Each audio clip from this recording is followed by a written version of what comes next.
नव्या पिढीची जिज्ञासाच कुठे हरवली की काय असा प्रश्न पडावा अशी परिस्थिती आहे.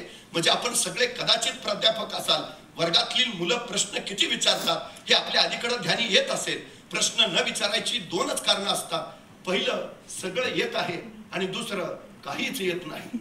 पण त्याच्या पलीकडे हे विश्व समजून घ्यावं, नवं काहीतरी शिकावं याची जिज्ञासा दुर्दैवाने आपल्याकडे नाही. ही आमची अलीकडची सगळ्यात मोठी अडचण आहे. महाराजांकडे नेमकी ही जिज्ञासा आहे. मला कधी कधी बरं वाटतं, बरं झालं ते सफरचंदाच्या झाडाखाली न्यूटनच बसला होता.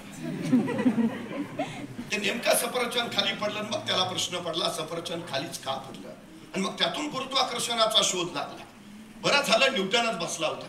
आपल्यातला एखादा बसला असता तर त्याला प्रश्न पडला असता सफरचंद पडल्यावर काय, बरं झालं मी असतानाच पडलं. दुसरा प्रश्न, बरं झालं आणखी कुणी नाही, अकेले अकेले खाएगे. आणि जर एखाद्याला प्रश्न पडला सफरचंद खालीच का पडलं, आणि त्यांनी विचारलं वडिलांना, बाबा सफरचंद खाली का पडलं, बाबा सांगणार खाना मुकाट्यानं, खा डोक्याला नाही ते व्याप कमी आहे. संपला आमचा न्यूटन सफरचंदाच्या झाडाखालीच. महाराजांकडे एक विलक्षण जिज्ञासा. सुरतेच्या मोहिमेमध्ये महाराजांनी इंग्रजांच्या वकारीवर छापा मारला. आता इंग्रजांच्या वकारीत शोधावं काय, सोना नाणं संपत्ती. महाराजांची जिज्ञासा जर फिरभरत होती, इथं काहीतरी असेल, इंग्रज सुधारलेले पुढारलेले, आणि त्या वखारीच्या एका कोपऱ्यात महाराजांना कसलं तरी यंत्र सापडलं. महाराजांनी तत्काळ उचललं, सोबत आणलं. यंत्र आणलं हे खरं, पण यंत्र कशाचं आहे तेच माहिती नाही. जिज्ञासा किती आहे महाराजांची बघा. महाराजांनी पुन्हा इंग्रजांना पत्र लिहिलं, ते परवा आम्ही छापा मारलेला, आणलंय तुमचं यंत्र उचलून, पण ते कशाचं आहे सांगता का, नाही सांगितलं इंग्रजांनी. महाराजांनी शोध घेतला कशाचा आहे, आणि कळालं छपाई करण्याचं यंत्र आहे. उत्तम उत्तम ज्ञान छापता येतील, ग्रंथ छापता येतील, ज्ञान प्रवाहित करता येईल, हे यंत्र चालू व्हायला हवं. महाराजांनी पुन्हा इंग्रजांना पत्र पाठवलं. हे छपाई यंत्र चालवणारा माणूस पाठवता का, नाही पाठवला. ते महाराजांनी ते यंत्र रायगडावर आणलं. रायगडावर त्याला लिहिता मंडप म्हटलं जायचं, ते सुरू नाही झालं. मग महाराजांनी सुरतेच्या भीमजी पारेख नावाच्या माणसाला ते यंत्र दिलं आणि सांगितलं छपाई कला सुरू करा. महाराजांनी दिलेलं ते यंत्र सुरतेच्या भीमजी पारेखांनी सुरू केलं, आणि हिंदुस्थानातला पहिला छापखाना सुरू झाला, ज्याचं नाव होतं श्री शिवाजी छापखाना. 350 वर्षापूर्वी. शाश्वत विकासाचा अर्थ काय आहे? उद्याच्या पिढीच्या गरजा लक्षात घेऊन केला जाणारा विकास. महाराजांनी भविष्य काळाचा विचार करून या सगळ्या गोष्टी केल्या. या सगळ्या गोष्टी त्यांनी अशा पद्धतीने निर्माण केल्या. आजही सगळं जग महाराजांचा आदर्श घेत आहे. नाहीतर बंगालची फाळणी झाली, बंगाल संतापून उठलं, आणि तिथल्या वंगभंग चळवळीला प्रेरणा मिळावी म्हणून रवींद्रनाथ टागोरांनी काव्य लिहिलं. कुणावर? छत्रपती शिवाजी महाराजांवर. जयस्तो शिवराय. आणि त्या काव्यानं बंगालवासियांना प्रेरणा दिली. योगी अरविंद घोष पावनखिंडीतल्या बाजीप्रभूंच्या पराक्रमावर कविता लिहितात आणि राष्ट्रनिष्ठा राष्ट्र विकासात किती महत्वाची हे सांगतात. तामिळनाडूमध्ये जातीविरोधी चळवळ उभा राहते, आणि त्या जातीविरोधी चळवळीला बळ मिळावं म्हणून तिथले प्रसिद्ध तमिळ लेखक CN अण्णादुराई एक नाटक उभा करतात. कुणावर? छत्रपती शिवाजी महाराजांवर. शिवाजी काव्यम नावाचं. तामिळनाडूमध्ये उभा राहणाऱ्या या नाटकामध्ये छत्रपती शिवाजी महाराजांची भूमिका गेली प्रख्यात अभिनेते गणेश मूर्ती यांनी. त्यांनी छत्रपती शिवाजी महाराजांची भूमिका इतकी अप्रतिम केली की तमिळ सिनेसृष्टीचे दिग्गज हरकले. आणि त्या नाटकानंतर गणेश मूर्ती यांना कायमच शिवाजी गणेशन म्हटलं जाऊ लागलं. तीच त्यांची ओळख झाली. ज्यांनी शिवराय अभ्यासले, ज्यांनी शिवराय अनुभवले, तो शिवमय झाला. शिवाजी गणेशन हे त्यातलंच एक नाव. औरंगजेब साधा नाहीये. आशिया खंडातलं सगळ्यात मोठं साम्राज्य म्हणजे औरंगजेबाच. त्याच्या तुलनेत स्वराज्य काहीच नाही. पण तरी अख्खं आयुष्य या औरंगजेबानं स्वराज्य उद्ध्वस्त करायला खर्च घातलं. का? स्वराज्यच का? तिकडे इराणचा शाहबाज तसंच आहे, आदिलशाही तशीच आहे, निजामशाही तशीच आहे, कुतुबशाही तशीच आहे. ते घे ना, स्वराज्य का? औरंगजेबाने याचं उत्तर त्याच्या मृत्यूपत्रात लिहिलंय.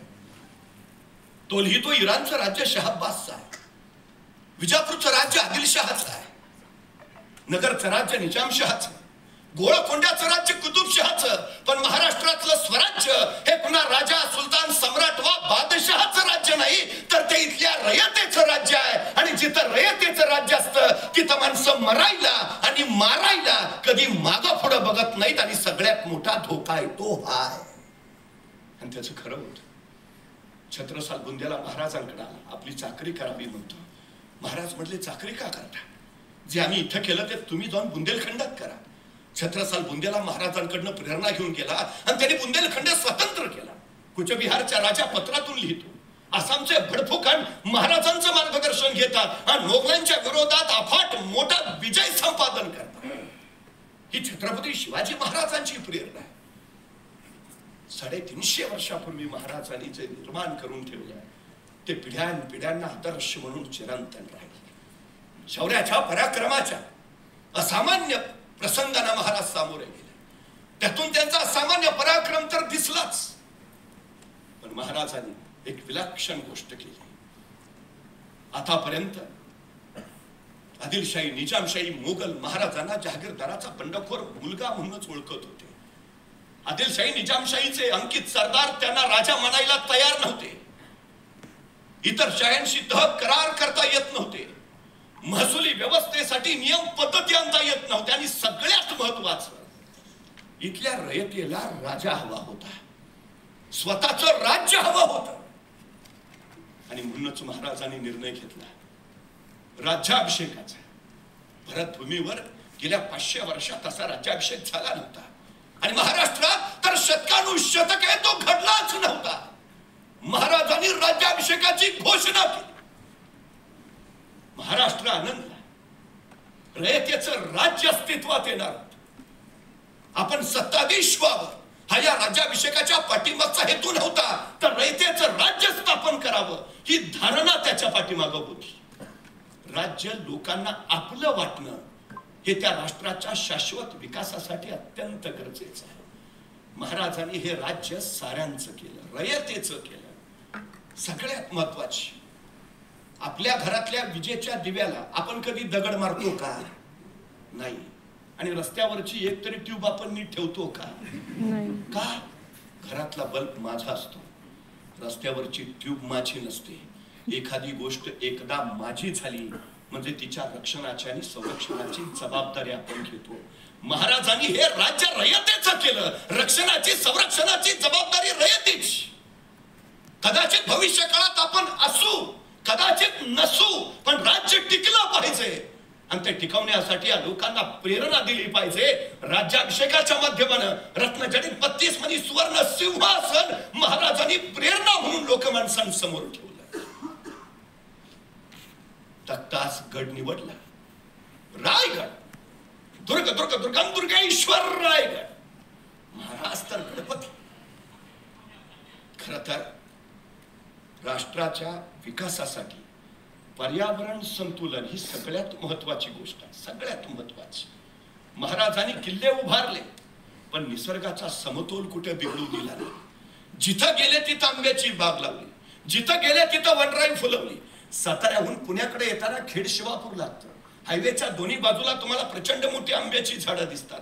350 वर्षापूर्वी आपल्या वडिलांच्या नावे शहाबाग नावाची बाग महाराजांनी बसवली. ती त्यावेळी लावलेली आंब्याची झाडं आहेत. मन संवर्धनाला महाराजांनी प्रचंड मोठं झाडे पण लेकरे आपली लेकरा सारखी जपावी ही भूमिका त्यांनी लोकमानसासमोर मांडली. खरं तर पहिलं धरण महाराजांनी खेड शिवापूरच्या आंबील ओढ्यावर बांधलं. जलसिंचनाची पहिली योजना.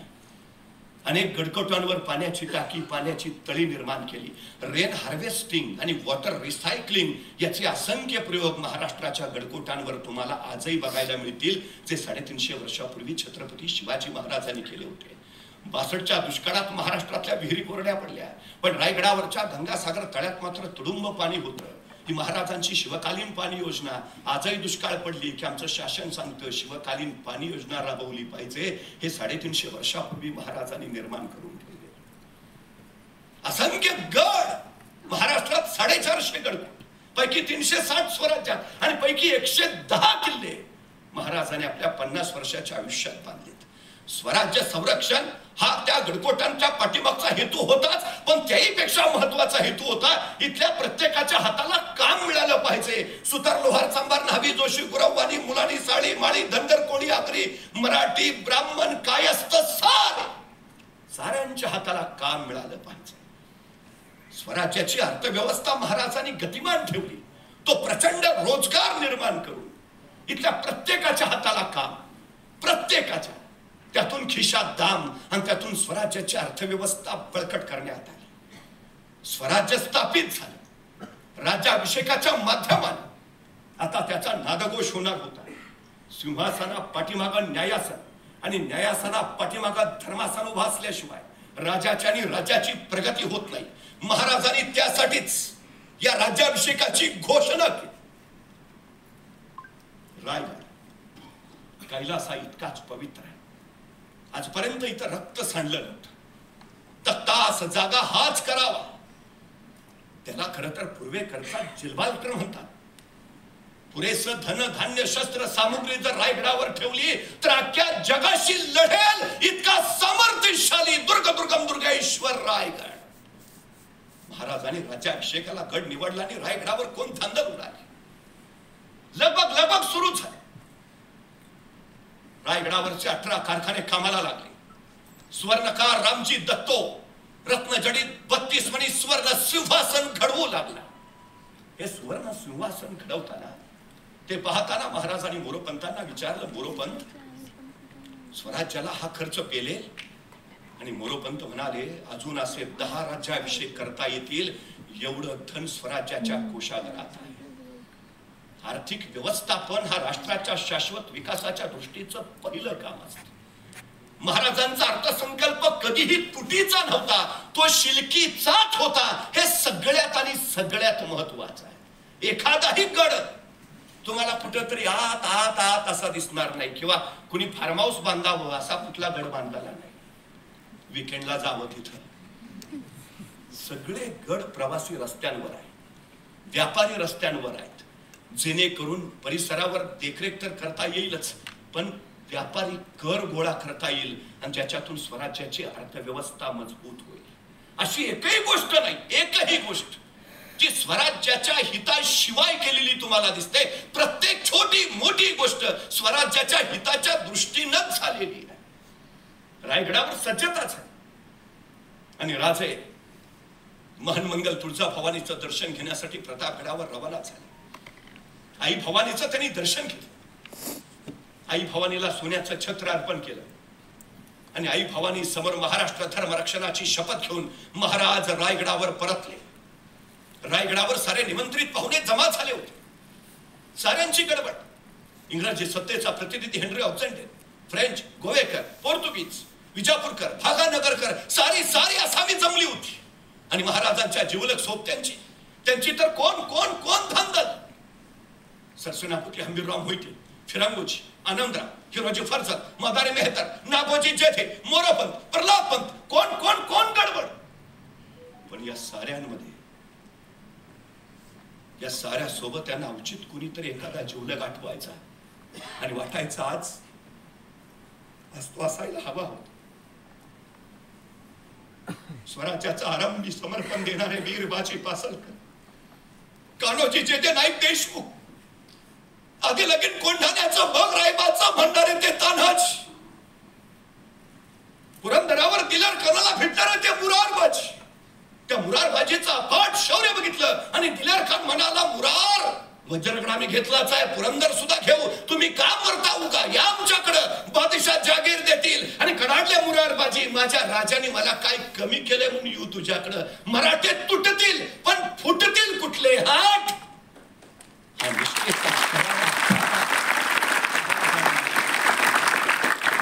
कुठल्याही गुहाला भुलून ध्येयापासून विचलित होणारी माणसं महाराजांनी कमावलीच नाही. निष्ठेची, अपार श्रद्धेची आणि राष्ट्रासाठी समर्पण देणारी ही विलक्षण मांदियाळी महाराजांनी उभारली. विलक्षण. पावनखिंडीमध्ये ती खिंड पावन करणारे बाजी प्रभू देशपांडे, तो सूर्याजी, तो रामजी, किती नावं घ्यावी अशी. साऱ्या या माणूस मिळाला महाराजांनी एकत्र केलं. रवींद्रनाथ टागोर एका ठिकाणी म्हणतात, मुळातच हा देश नाना पंथांचा, नाना जातींचा आणि धर्मांचा, या साऱ्यांना एकत्र आणणं कठीण. हे एकत्र आले तर त्यांच्यात एकत्व निर्माण करणं कठीण, आणि एकत्व निर्माण झालं तरी त्यांच्यात राष्ट्रीयत्व निर्माण करणं महाकठीण. हे अत्यंत महाकठीण कार्य छत्रपती शिवाजी महाराजांनी स्वराज्याच्या रूपानं इथं करून दाखवलं. महाराजांनी 13, 14, 15, 16 वर्षाची पोरं तयार केली. या पोरांना तलवारबाजीचं युद्धाचं शिक्षण प्रशिक्षण दिलं जायचं. जंगलातल्या त्या दाट झाडीत हे सगळं कुणाला न कळता चालू राहायचं. एके दिवशी महाराजांचा खेळ असा चालू होता. इथल्या सवंगड्यांना तलवारबाजीच्या युद्धाचं शिक्षण प्रशिक्षण दिलं जात होतं. त्यावेळी जंगलाच्या बाहेरच्या झाडावर एक खुनेचा पोरगा उभा केला होता. त्याला सांगितलं होतं, कुणी अनोळखी माणूस येताना दिसला की तू नुसता खुनेचा आवाज कर. तुझा खुनेचा आवाज ऐकला की मी तलवारी शमशीर लपून ठेवतो आणि विटीदांडूचा खेळ चालू करतो, म्हणजे कुणाला कळणार नाही आपला आत काय चाललंय ते. त्या दिवशी शिवबा राजांचा खेळ रंगात आला होता. आपल्या सोबत त्यांना तलवारबाजीच्या युद्धाचं शिक्षण प्रशिक्षण दिलं जात होतं. त्यावेळी जंगलाच्या बाहेरच्या झाडावरचं ते खुनेचं पोरग टेहळणी करत बसलं. त्याच वेळी त्याला दिसलं एक 15-16 वर्षाचं रांगडा पोरगा येताना. तसं कुण्याचं पोर थरारलं, नीट निरखून बघितलं, येणार पोर अनोळखी वाटलं. तसं बसल्या जागेवरून त्याने हुबेहूब मोराचा आवाज काढला. मोराचा आवाज म्हणजे खून शिवबाराजांना कळवायची. कुणी अनोळखी येतंय सावध राहा. शिवबाराजांनी मोराचा आवाज ऐकला. आपल्या सोबत्यांना सांगितलं, अरे तलवारी शमशीर लपून ठेवा, विटीदांडूचा खेळ चालू करा. कुणी अनोळखी येतंय. पोरांनी तलवारी लपवल्या, विटीदांडूचा खेळ चालू झाला. तोपर्यंत जंगलाच्या बाहेरच्या झाडावरचं ते खुनेचं पोरग टप्प दिशी खाली पडलं होतं. 15-16 वर्षाच्या त्या रांगड्या पोरापुढे उभा राहिलं होतं आणि त्याला दमात घेऊन विचारत होतं, कोण र तू? आणि ते 15-16 वर्षाचं रांगडं पोरग सांगत होतं, रामोश्याचा बहिर्जी जी. काय काम काढलंस रे? काय नाही जी, राजांना भेटायचं होतं. का र? बोलू की राजांना मग सांगतो. तो म्हणला, तू थांब होताच, मी राजासनी सांगाव देऊन येतो. खुनेचा पोरगा आत आला. राजांना सांगू लागला, राज कुणी रामोश्याचा बहिर्जी आलायची. राजे म्हणले, दे पाठवणार. बहिर्जी आत आला, राजांपुढे उभा राहिला. राजाने विचारलं, काय काम काढलंस रे? तसा बहिर्जी म्हणाला, राज आम्हाला बी तुमच्या खेळात घ्या की सामील करून. राजाने विचारलं, काय येतं तुला? सगळं येतं जी. कसला आवाज काढतो, कुणाची बी नक्कल करतो. राजा वेषांतर तर असा करतो की तुम्ही बी ओळखायचं नाही. राजाला पटलं वाटलं माणूस कामाचा. असं असं मग चल या आत्तापासूनच आमच्या खेळात ये. तसा बहिर्जी घुटमळला. म्हटलं, राज उद्यापासून येतो की जी? कारण नाही, बापाला सांगावा दिला असता. राज बापाला सांगून उद्यापासून येतो की जी? राजे म्हणले, ठीक आहे, ये उद्यापासून. बहिर्जी जायला वळाला. 5-6 पावलं गेला. अचानक काय वाटलं पुन्हा ठाऊक, बहिर्जी पुन्हा माघार आला. राजांना म्हणाला, राज एक सांगू का जी? राजे म्हणले, बोल. नाही, कुणी अनोळखी माणूस आला तर तुम्हाला कळावं म्हणून तुम्ही झाडावर जो पोऱ्या उभा केलाय त्याला सांगा, ह्या दिवसात मोर ओरडत नाही ती.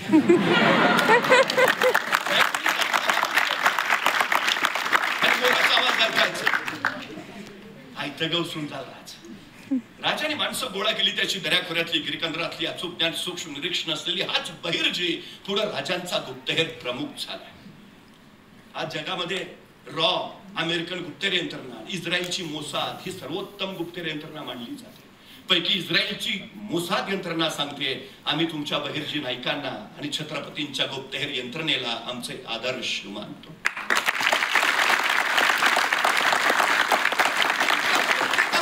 क्षमतेचा कौशल्याचा महाराजांनी उपयोग करून घेतला. एल्फिस्टन नावाचा इथला शेवटचा गव्हर्नर तो असं लिहितो की 6,500 मैल लांबीवरनं इंग्लंड नावाच्या देशातनं आम्ही मुठभर इंग्रज आलो आणि या बलाढ्य हिंदुस्थानवर आम्ही 150 वर्ष राज्य केलं. आम्हालाच कळेना आम्हाला हे कसं शक्य झालं. कसं शक्य झालं याचा एल्फिस्टननं शोध घेतला. तेव्हा त्याच्या लक्षात आलं. तो लिहितो, इथल्या लोकांकडे बुद्धी नाही असं नाही, इथल्या लोकांकडे सामर्थ्य नाही असं नाही, इथल्या लोकांकडे शौर्य नाही असं नाही, इथल्या लोकांकडे क्षमता नाही असं नाही, इथल्या लोकांकडे कौशल्य नाही असं नाही, इथल्या लोकांकडे हे सगळं आहे. पण या सगळ्याचा वापर देशासाठी करायचा असतो हेच इथली माणसं विसरलीत. या देशातल्या एकाच महापुरुषाला कळालं होतं या सगळ्याचा वापर देशासाठी करायचा. त्या महापुरुषाचं नाव आहे छत्रपती शिवाजी महाराज. इथली माणसं शिवाजी महाराजांना विसरली म्हणून आम्हाला इथं 150 वर्ष राज्य करता आलं.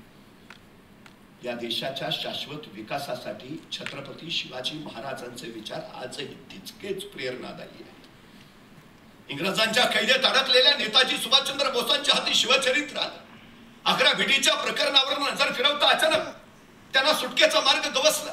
महाराजांसारखा वेषांतर करून नेताजीही देशांतर करते झाले. त्यांनी आझाद हिंद फौजेची उभारणी केली आणि आपल्या आझाद हिंद सैनिकांना त्यांनी स्वातंत्र्य मिळवण्याचा महामंत्र सांगितला. या देशाचं स्वातंत्र्य मिळवण्याचा आणि स्वातंत्र्य टिकवण्याचा एकच महामंत्र आहे, छत्रपती शिवाजी महाराज. महामंत्राने भारलेली ही पिढी होती, बहिर्जी सारखी, जी स्वराज्यासाठी बलिदान द्यायला समर्पित व्हायला तयार होती. महाराजांनी ते घडवलं. सगळ्यात महत्वाचं, खरं तर राज्याभिषेकापूर्वीचे विधी सुरू झाले, काही धार्मिक विधी आवरण्यात आले. महाराणी सोयराबाईंना पट्टराणी म्हणून अनभिषिक्त होता यावं यासाठी महाराजांसोबत त्यांचा समंत्रक विवाह लावण्यात आला. इतर राण्यांशी महाराजांचे विवाह झाले. 1 जून एकादशी उजाडली. महाराजांची सुवर्ण तुला झाली. इतर अनेक वस्तूंनी महाराजांची तुला करण्यात आली. चांदी, तांबे, दस्त, कतील, लोखंड, जायफत्री, जायफळ, लोणी, दूध, मसाले, फळे ही सगळ्या वस्तूंनी तुला झाल्यावर या सगळ्या वस्तू दानधर्म म्हणून वाटण्यात आल्या. मासाहेब हे सगळं अभिमानी डोळ्यांनी पाहत होत्या. हे सारं त्यांचं आणि शहाजीराजांचं संकल्पित होत, त्याच प्रत्यक्षात येत होत. मासाहेब याची देही याची डोळा सारं पाहत होत्या. त्यांना आठवले 12 वर्षाचे ते शिवबाराजे. शहाजीराजे आणि मासाहेब जिजाऊंचं ठरलं. थोरले पुत्र संभाजीराजे शहाजीराजांबरोबर कर्नाटकात राहतील आणि धाकटे शिवबाराजे मासाहेब जिजाऊंच्या सोबत महाराष्ट्रात येतील. शिवबाराजे महाराष्ट्रात राज्य उभा करतील तर संभाजीराजे कर्नाटकात. ठरल्याप्रमाणे 12 वर्षाचे शिवबाराजे मासाहेबांबरोबर पुण्याकडे यायला निघाले. 12 वर्षाचा पुत्र निघाला. त्यावेळी एका पित्याने आपल्या या 12 वर्षाच्या पुत्राला काय द्यावं? आमचा मुलगा कुठे निघाला तर आम्ही काय देतो? डबा, वेळेवर खा, फारच काळजी असेल तर आई सांगते नीट जा नीट ये, अधिकची काळजी असेल तर आई सांगते बसमध्ये बसताना मधल्याच सीटवर बस. बाळ म्हणतं का? नाही, पुढनं कुणी ठोकलं तरी तू सुरक्षित, मागनं कुणी धडकलं तरी तू सुरक्षित, मला तू जगला पाहिजे. मग 12 वर्षाच्या शिवबाराजे निघाले. शहाजीराजांनी काय द्यावं? त्यांना स्वप्न दिलं, ध्येय दिलं, महत्वाकांक्षा दिली. स्वतः शहाजीराजांनी संस्कृत मधून तयार केलेली मुद्रा आपल्या 12 वर्षाच्या पुत्राच्या हाती सोपवली. काय होता मुद्रेत? प्रतिपच्च चंद्र लेखेव वर्धिष्णू विश्ववंदिता शाह सुनो शिवसंशा मुद्रा भद्राय राजते. एक पिता कलेप्रमाणे तुमचं राज्य वाढत वाढत जाईल आणि एक दिवस ते विश्वाला वंदनीय होईल. पुत्र अजून बेंगलोरातच आहेत, ते महाराष्ट्रात यायचे आहेत, राज्य सुरू व्हायचंय. त्याच्या आधीच पित्याला खात्री आहे राज्य उभा करालच, ते विश्वाला वंदनीय होईलच. कोण विश्वास? शहाजीराजाने असं नाही विचारलं, नाही तुम्हाला जमेल का, तुम्ही कराल का, तुमच्याच्याने होईल का? सवालच नाही, जमणारच.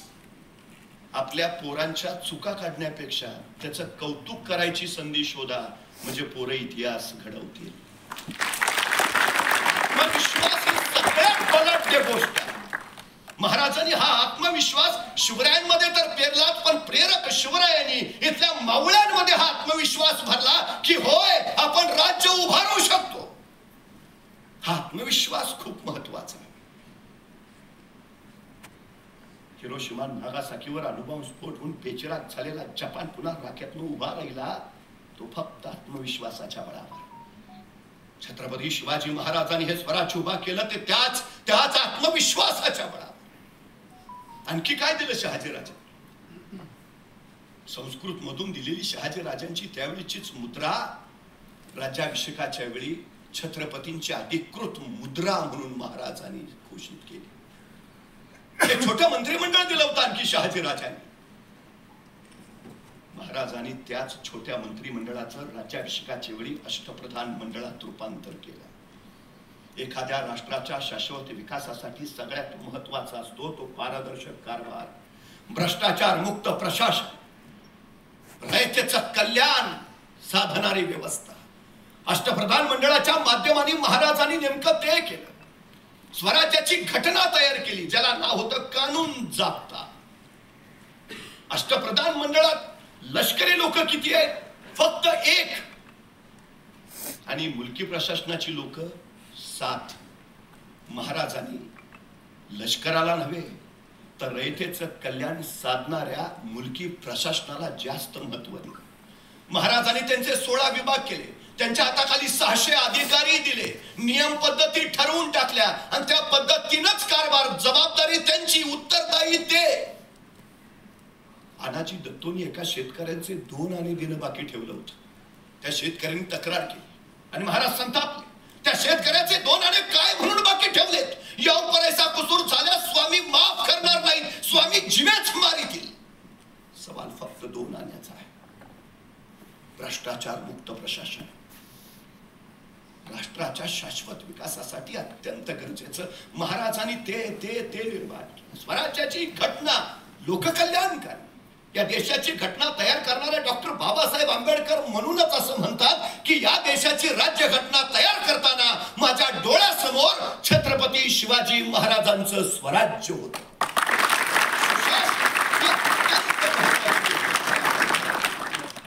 आणखी काय केलं होतं शहाजीराजाने आपल्या 12 वर्षाच्या पुत्राला? भगवा ध्वज दिला होता आणि सांगितलं होतं उद्याच्या उभा राहणारा तुमच्या स्वराज्याचा हा भगवा दौलत ध्वजच होऊ द्या. पण त्याच वेळी शहाजीराजांनी जाणीव करून दिली, पण ध्यानी घ्या शिवबाराचा हा भगवा साधा नाही बरं. हा कुणालाही पेलणं शक्य होत नाही.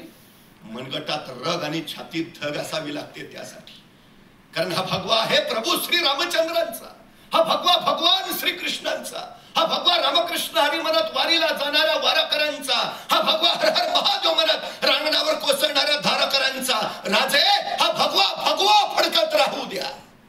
शहाजीराजांनी 12व्या वर्षी दिलेला तोच भगवा 6 जून 1674 राज्याभिषेक प्रसंगी महाराजांनी स्वराज्याचा राष्ट्रीय ध्वज म्हणून स्वीकारला. 5 जून द्वादशी उजाडली. रायगड आनंदानं बहरला होता, फुलांनी सजला होता, तोरणं लावली होती. असंख्यांनी दिलेल्या समर्पणाचं महनमंगल फळ साकार होत होतं. राज्याभिषेक या मुलांच्या पातशाहीमध्ये मराठा एवढा पातशाह होतोय ही काही साधी गोष्ट नाही असं बखरकरांनी याचं वर्णनही केलं. महाराज लोकमानसाच्या हृदय सिंहासनावर कधीच आरूढ झाले होते, पण आता स्वराज्याच्या सुवर्ण सिंहासनावर आरूढ होणार होते. राजे छत्रपती होणार होते. ज्येष्ठ शुद्ध त्रयोदशी सूर्योदयाला 3 घटिका कमी असताना महाराजांच्या राज्यारोहणाचा मुहूर्त होता. रात्र घडली, विधीने आरंभ झाला. मंडप वेदीवर असलेल्या आसंदीवर महाराज आरोहण करते झाले. पाठोपाठ महाराणी सोयराबाई, युवराज संभाजीराजे स्थानापन्न झाले. अष्टप्रधान मंडळाने आपापल्या जागा घेतल्या. पूर्वेला तुपाचा स्वर्ण कलश घेऊन मोरोपंत उभा राहिले, तर दक्षिणेला दुधाचा दुग्ध कलश घेऊन हंबीरराव मोहिते सरसेनापती. अष्टदिशांना अष्टप्रधान मंडळ उभा राहिले आणि त्याच वेळी महाराजांचं लक्ष सरसेनापती असणाऱ्या हंबीरराव मोहितेंकडे गेलं. राज्याभिषेकाच्या काही काळ अगोदरच ते सरसेनापती झाले आणि महाराजांना आठवण आली त्या अगोदरचे सरसेनापती प्रतापराव कुचर. मंत्रघोष सुरू होता. आता राजांच्या अभिषेकाची सुरुवात होणार होती आणि महाराजांच्या डोळ्यासमोर तरळत होता महाशिवरात्रीच्या दिवशी प्रतापराव कुचरांसहित 6 वीरांनी घातलेला तिसरीच्या खिंडीतला अभिषेक. मिर्झा राजे स्वराज्यावर चाल करून आले. त्यांना उमगलं होतं राजांचा जीव गडात नाही, किल्ल्यात नाही, प्रांता प्रदेशात नाही. राजांचा जीव आहे तो इथल्या रयतेत. म्हणून त्या मिर्झानी रयतेला छळायला सुरुवात केलं. गावाच्या गावं चालली, खुल्याम कतली, आक्रोश, किंकाळ्या, आरोळ्या, रक्ताच्या चिळकांड्या, मुर्द्यांचे आणि प्रेतांचे खाच. राजे व्याकुळले. राज्य कुणासाठी? रयतेसाठीच ना. रयतच वाचत नसेल तर राज्य वाचून काय उपयोग? राजे त्या मिर्झाकडे गेले. मिर्झा राजे थांबवा हा छळ, थांबवा ही जुलमखोरी. आणि मिर्झा म्हणाले राजे हे सगळं थांबवणं आपल्याच हाती आहे. मतलब आपण मोगलांची मनसबदारी घ्यावी, आपण औरंगजेब बादशाहांची ताबेदारी पत्करावी आणि संतापले राजा मिर्झा आम्ही तुम्हाला महाराणा प्रताप सिंहांचे वंशज समजत होतो, पण तुम्ही यासाठी नाही हे स्वराज्य उभा केलं की तुमची मनसबदारी घ्यावी. यासाठी नाही असंख्याने रक्त सांडलं आम्ही तुमची ताबेदारी पत्करावी. नाही मिर्झा, हे होणे नाही. पण मिर्झा म्हणाले राजे रयतेची फिकीर असावी. आणि रयतेसाठी महाराजांनी तह स्वीकारला. पुरंदरासह 23 किल्ले दिले. आतापर्यंत कमावलेलं सार सार सार द्यावं लागलं. 1646 पासून स्वराज्याचा यज्ञ धगधगत होता. 1665 पर्यंत उभा राहिलेलं सार स्वराज्य एका झटक्यात मिर्झा राजेंना द्यावं लागलं. शंभूराजे मोगलांचे मनसबदार उरातला हा सल सोसत नव्हता. महाराजांची ती व्यथित अवस्था एका शिलेदाराला सहन झाली नाही. कर्तोजी गुजर रातोरात त्यांनी निश्चय केला. रायगडाचे महाद्वार उघडता क्षणी तो मिर्झा राजांच्या छावणीकडे थांबला. भाल्याच्या टोकावर कैद झाला, पण त्यांनी मिर्झाकडे चाकरी मागितली. मिर्झानं चाकरी दिली. मिर्झा राजांच्या छावणीला पहारा करायची जबाबदारी त्याच्यावर. आणि एक डाव त्यांनी संधी साधली. मिर्झा निद्रिस्त असतानाच त्याच्यावर खंजीर चालवायला हा कर्तोजी गेला. खंजीराचा उजेड पलट्यावर पडला, चमकला, दगा दगा कडकडाट झाला. मिर्झा राजा धडपडून जागा झाला. या मिर्झावर वार करायची जिगर आतापर्यंत कुणी दाखवली नव्हती. तू दाखवलीस. मिर्झाने त्याच्या बहादुरीचं कौतुक केलं. राजपुती शमशेर त्या कडतोजीला देऊन सांगितलं, जा बिनखोर जा. कडतोजी निघाले. 5-6 पावलं गेले. अचानक थबकले. मिर्झा राजे त्यांना म्हणाला, जाऊन सांगा तुमच्या राजांना, ज्या राजाकडे तुमच्यासारखी माणसं, त्या राजांचा कुणी पराभव नाही करू शकत.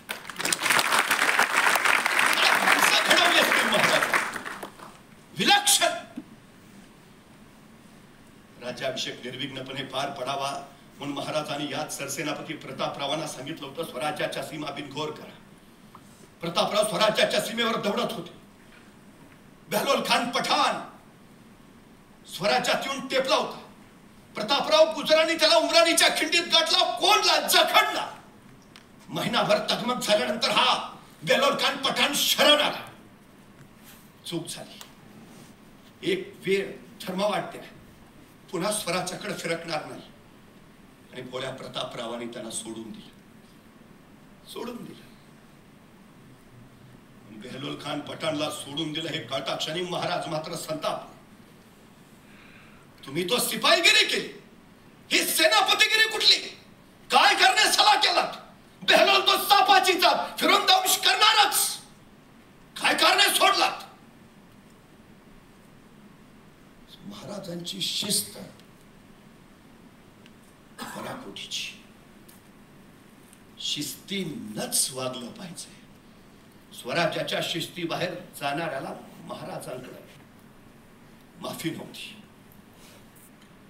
या देशाचा इतिहास तसाच तर आहे. आमची परंपरा तर शत्रूला सोडून द्यायची. मोहम्मद गौरी 2 वेळा आला. पृथ्वीराज चौहानांनी त्याचा 2 वेळा पराभव केला. पण पृथ्वीराज चौहानांनी मोहम्मद गौरीला सोडून दिला. 3ऱ्या वेळी मोहम्मद गौरी आला. त्यांनी पृथ्वीराज चौहानांचा पराभव केला. मोहम्मद गौरीने मात्र पृथ्वीराज चौहानांना सोडलं नाही, संपवलं. महाराजांनी या परंपरेला छेद दिला. या भूमीवर आक्रमण करायला जो येईल त्याचा कोथळाच काढला जाईल, अशी सक्त जाणीव महाराजांनी जगाला करून दिली. सोडून कैसे देता? प्रतापरावांना महाराजांचे शब्द टोचले. काळजात चलत राहिले, पण महाराजच खरे ठरले. तो बेहलोल खान पठाण फिरून स्वराज्यात आलाच. राज्याभिषेकाला काही दिवस बाकी आहे आणि तो बेहलोल खान महाराज संतापले. पुन्हा खरमरीत पत्र लिहिलं, त्या बेहलोलचं मस्तक छटल्याशिवाय आम्हाला तोंड दाखवू नका. प्रतापरावांच्या काळजात निखाऱ्यासारखे ते शब्द घुसले. रायगडावर राज्याभिषेकाची तयारी सुरू. अशा वेळी सरसेनापतीने तिथं असायला हवं. राजे सांगतायत आम्हाला तोंड दाखवू नका. त्या बेहलोलचा माग काढत प्रतापराव दौडत राहिले. कोल्हापूर जिल्ह्याच्या गडिंग्लज तालुक्यातल्या सामनगडाच्या पायथ्याशी प्रतापराव गुजरांची छावणी पडली. दिवस थंडीच आहे. शेकोटी पेटलेली आणि त्याच वेळी हेर धावत आला. राव राव! प्रतापरावांचे कान टवकारले. कोण खबर? नेस्त्रीच्या खिंडीत बेहलोल खानाचा तळ पडला. राव आणि ताडकन प्रतापराव उठून उभा राहिले. त्यांची नजर त्या ज्वाळेत स्थिर झाली. ज्वाळा उफाळली. जणू सांगत होती, त्या बेहलोलचं मस्तक छटल्याशिवाय आम्हाला तोंड दाखवू नका. एक खिंडी उडाली, प्रतापरावांच्या डोळ्यात घुसली आणि ताडकन उठले प्रतापराव. कोण येतो सोबत? उठला विसाची बंडाळ, उठले दीपाजी राऊत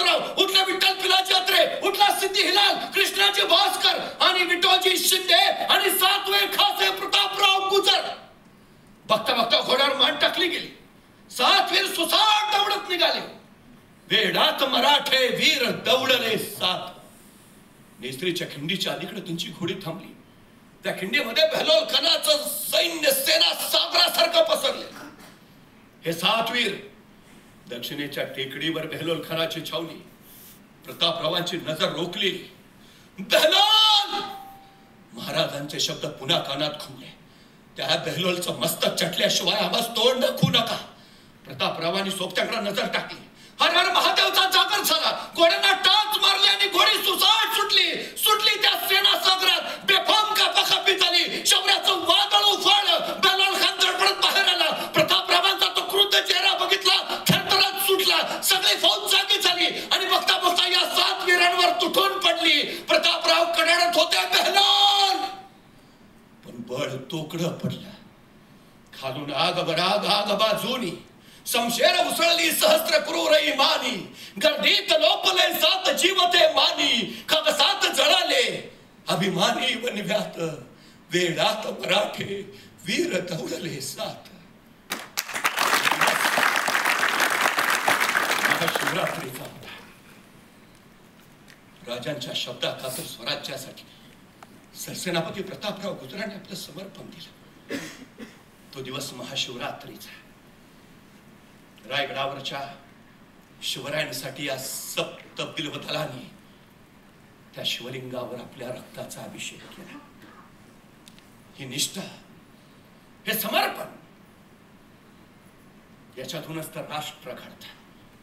अनेक राजांनी जलदुर्ग बांधले. अनेक राजांनी गिरिदुर्ग उभा केले.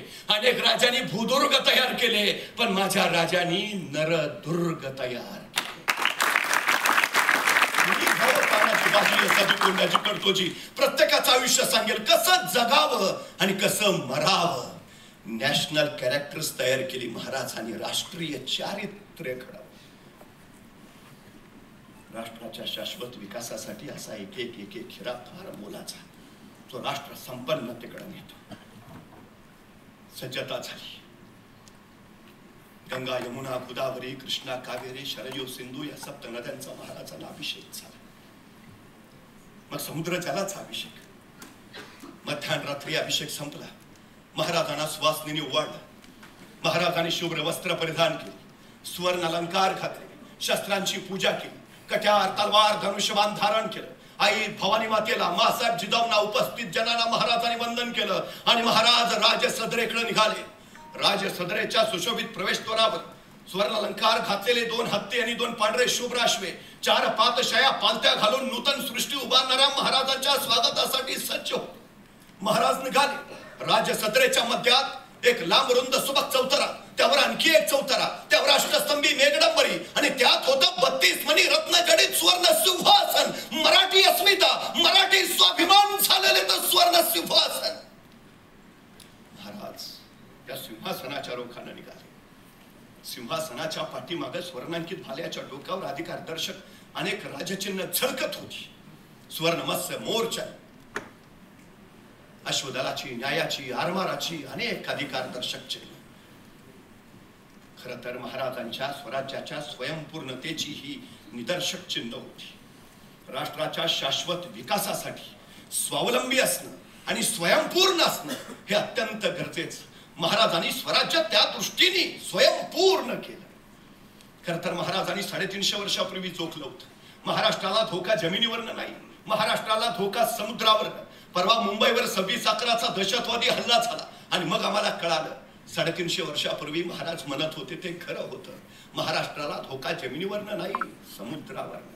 आणि म्हणूनच सम्राट चंद्रगुप्तानंतर हिंदुस्थानात स्वतःचा आरबार उभारणारे पहिले राजे म्हणून आम्हाला महाराजांचा उल्लेख करावा लागतो. कधी भारतीय नौदलात गेला तर नौदलाच्या प्रवेशद्वारावरच लिहिलंय भारतीय आरमाराचे जनक छत्रपती शिवाजी महाराज. इंग्रजांकडनं घ्यावी लागायची, तोफा पोर्तुगीजांकडनं, दारुगोळा डचांकडनं. महाराज घेताही होते, पण महाराजांनी विचार केला इंग्रज आज जहाज देत आहेत, पोर्तुगीज आज तोफा देत आहेत, डच आज दारुगोळा देत आहेत, पण उद्या हे सगळं देणं यांनी बंद केलं तर. आणि महाराजांच्या लक्षात आलं जी माणसं दुसऱ्याच्या खांद्यावर उभा असतात केव्हाही ढासळतात, पण जी माणसं स्वतःच्या पायावर उभा असतात त्यांना कोसळण्याचा धोका नसतो. स्वराज्य स्वतःच्या पायावर उभा राहिलं पाहिजे. अदानीचा कारखाना काढला, मुंबई जवळच्या कल्याणला आरमाराची गोदी काढली आणि पुण्याच्या मावळमध्ये आशिया खंडातला सगळ्यात मोठा तोफा उतायचा कारखाना उभा केला. उद्योगशीलता आणि उद्यमशीलता हे महाराजांनी महाराष्ट्राला दिलेले 2 अलौकिक गुण आहेत. स्वराज्य स्वयंपूर्ण केलं. महाराज नुसते नेव्हीचे नव्हे तर मर्चंट नेव्हीचे सुद्धा जनक आहेत. स्वराज्याची अर्थव्यवस्था बळकट व्हावी यासाठी काही आंतरराष्ट्रीय बंदरं महाराजांनी तयार केली की जिथून मराठ्यांची जहाजं युरोप, इराण, तुर्कस्तान, मस्कत पर्यंत जायची आणि स्वराज्याला व्यापारातून प्रचंड नफा मिळवून द्यायची. स्वराज्याची अर्थवाहिनी म्हणजे व्यापार. महाराजांनी तो गतिमान केला. इंग्रजांचं मीठ जास्त खपायचं, देशी मीठ मागा पडलं. महाराजांनी इंग्रजांच्या मिठावर कर लावला, सबब मीठ महागलं आणि देशी व्यापाऱ्यांचं मीठ घेतलं जाऊ लागलं. स्वदेशी मालाचा उठाव व्हावा यासाठी महाराजांनी अनेक योजना राबवल्या. स्वदेशी आणि स्वयंपूर्णता हे शाश्वत विकासाचे 2 महत्वाचे मुद्दे महाराजांनी ते इथं अस्तित्वात आणले. महाराज सिंहासनाच्या दिशेने निघाले. मंत्रघोष चालू होता, मंत्रोच्चार गरजत होता, नौबती धडाडत होत्या, चौघडे गरजत होते. राजे सिंहासनाच्या पायऱ्या चढू लागले. काही क्षण थांबले. गागा भट्ट पुढे झाले. सिंहाचा मुखवटा असलेला सुवर्ण राजदंड त्यांनी महाराजांच्या हाती दिला. महाराजांनी त्याला वंदन केलं. सिंहासनापुढे महाराज नतमस्तक झाले आणि उजवा गुडघा टेकून पदस्पर्श न करता महाराजांनी सिंहासनारोहण केलं. महाराज सिंहासनावर वीरासनात बसले. मंत्रघोष थांबला. गागा भट्ट पुढे झाले. मौल्यवान जडावाचे, मोतीलाल झालराचे सुवर्ण छत्र गागा भट्टांनी महाराजांच्या मस्तकी धरले आणि कडाडले. गागा भट्ट क्षत्रिय कुलावतंस सिंहासनाधीश्वर श्रीमंत श्री छत्रपती शिवाजी महाराज की. हजारो मुखातून जय ध्वनी निघाला. जय जयकार झाला. रायगडावरच्या माथ्यावरचा राष्ट्रध्वज डावला नासमंताला सांगू लागला. राष्ट्रभूमीला छत्रपती मिळाला. महाराष्ट्र लोकशाही राज्य घोषित झालं. याच वेळी महाराजांनी राजव्यवहार कोशाची निर्मिती केली. शिवशक चालू केला. छत्रपती नावाची नाणी पाडली. नियम पद्धती सुरू केल्या. अष्टप्रधान मंडळांना अधिकार दिले. स्त्रियांचा सन्मान करणार, गुलामगिरी संपवणार, भेदभाव रहित असणार स्वराज्य सह्याद्रीच्या दऱ्याखोऱ्यात उभा राहिला. महाराष्ट्र धर्माचा निनाद या राज्याभिषेकाला असे तो हिमालय पोचवला. महाराजांची राज्याभिषेकानंतरची मिरवणूक नगरखान्यापासून जगदीश्वराच्या मंदिराकडे निघाली. ऐरावताच्या स्वर्ण अंबारीत बसलेले महाराज, त्यांच्या स्वर्ण फुले, चांदी, रुपया फुलांचा वर्षाव होत होता आणि हत्ती जगदीश्वराच्या मंदिराकडे निघाले होते. हेनरी ऑक्झेंडेन इंग्रजी सत्तेचा प्रतिनिधी त्यावेळी उपस्थित होता. महाराजांची ती हत्तीवरनं चाललेली मिरवणूक त्यांनी पाहिली आणि त्याला प्रश्न पडला. रायगड म्हणजे बिकट, मुंगिलावर चढता येत नाही, वाऱ्याला खाली उतरता येत नाही आणि अशा बिकट गडावर माणसाला चढणं मुश्किल असताना एवढा मोठा बलाढ्य हत्ती महाराजांनी रायगडावर नेलाच कसा? त्याला उत्तर अजून मिळालं नाही. खरं आहे, अजून माणसं रोपवेनेच रायगडावर जातात, नाही चढता येत. मग एवढा मोठे हत्ती कसा नेला असेल? हेनरी ऑक्झेंडेनला प्रश्न पडलाय. मी सांगतो आता त्याचं उत्तर. 1662 साली शहाजी राजे ज्यावेळी महाराष्ट्रात आले त्यावेळी येतानाच हत्तीची 2 छोटी पिल्ल घेऊन आले. ती पिल्ल असतानाच रायगडावर नेली. ती मोठीच रायगडावर झाली. त्यामुळे मोठा हत्ती गडावर न्यायचा विषयच नाही आला. हेनरी ऑक्झेंडेन भेटला तर त्याला तेवढं सांगून टाका.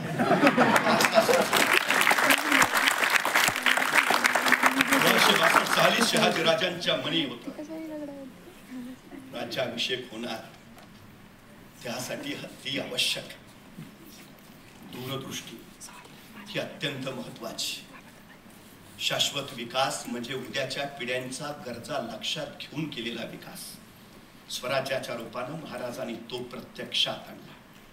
त्यामुळे महाराजांचा हाच विचार या भारताच्या शाश्वत विकासासाठी, भारताच्या आत्मनिर्भरतेसाठी आणि स्वयंपूर्णतेच्या मेड इन इंडियासाठी अत्यंत महत्वाचा.